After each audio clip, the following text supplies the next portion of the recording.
tell us a bit about the show, Oh Win the Saints?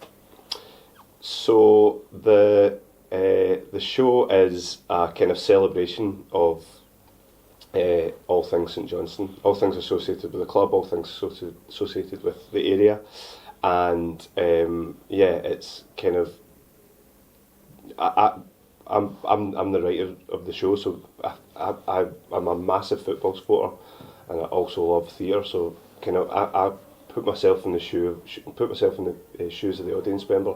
What would that show be like? And just a massive celebration of the club and the city and the people that live here. I think what you have to realise is that in the past 10 years, although the club's been running well longer than that, to have won 3 major trophies is such an amazing achievement. And also after COVID and lockdown, I kind of feel as if the fans and people of Perth have not really had a chance to go out and celebrate Saints' success. And the play's not just about St Johnstone, it's a celebration of Perth, community, family, all the things that are associated with football. So if you're not a St Johnstone fan, you could still come to the show and have a really, really good night out, and it's going hopefully it'll be an entertaining show with music and comedy and be moving as well. So it's going to sum up what following a Diddy team that people always say like St Johnstone is.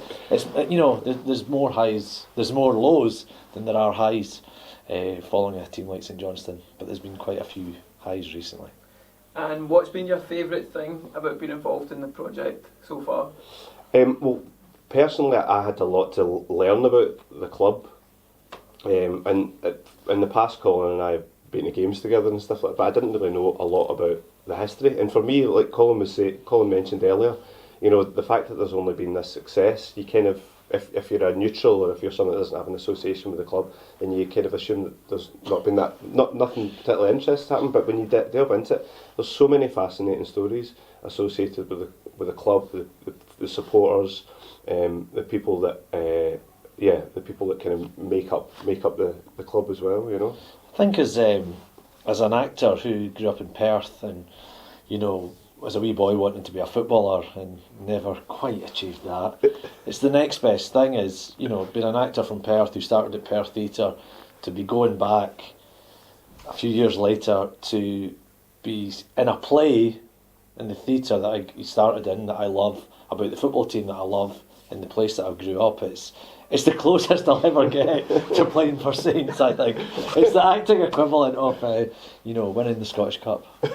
And you've been listening to a lot of fan stories. Is there any one particular story that stands out? There's been so many fan stories, so many incredible moving stories, so many incredibly funny stories and anecdotes. I could sit here all day and regale you with the amount of amazing material that we've had. The kind of what happened in Monaco stayed in Monaco thing that kind of just seems to. But there's one particular story that really kind of touched me, and it was a gentleman who was from Perth, and as a young kid he moved to the Borders, and this is in the 70s, and one of his relatives, I think it was an auntie, kept on sending him what would it have been, the PA? Yeah, it was a PA, yeah. She kept on sending him cutouts of the scores, because there was no internet back then. He was only a wee boy, so he couldn't make phone calls, because it was that thing, wasn't it? Don't be on the phone too long when you're younger. Cause you didn't have a phone in your house. You didn't have a phone in your house, and there was no CFAX even. So this was the only way that he was able to maintain a relationship with the club. And still to this day, 40, 50 years later, he's still an avid supporter. And I just think it's amazing that relative, I think it was his auntie, said, made that effort to send him these things, and he said he used to put them in the wall, and it was just really, really, really gorgeous. Just a really kind of delicate wee story. It's just I just love all the little bits of folk culture, or about whether it's people turning up, in the funeral car when the bus doesn't turn up to take fans to the semi-final, which is a great story. My own brother, the last League Cup final, he was too stressed to watch it, so he left his phone at home and went up a hill to avoid knowing the score, so when he got down he wouldn't have to go through the stress, because he obviously couldn't be there, so he didn't want to watch it on TV. Things like that. Obviously there's the folk, like myself in the 2014 Cup final, I find it so stressful that I went to get a coffee before half time and I missed Stephen Anderson's goal. So the first Scottish Cup we'd ever been to, I missed the first goal we ever scored. So yeah, it's just this everyone's got stories, and that's what the development of the play, we've wanted people to come and share their stories, and on stage during the show there will be a lot of stories and things that people have brought to the table to put into the show.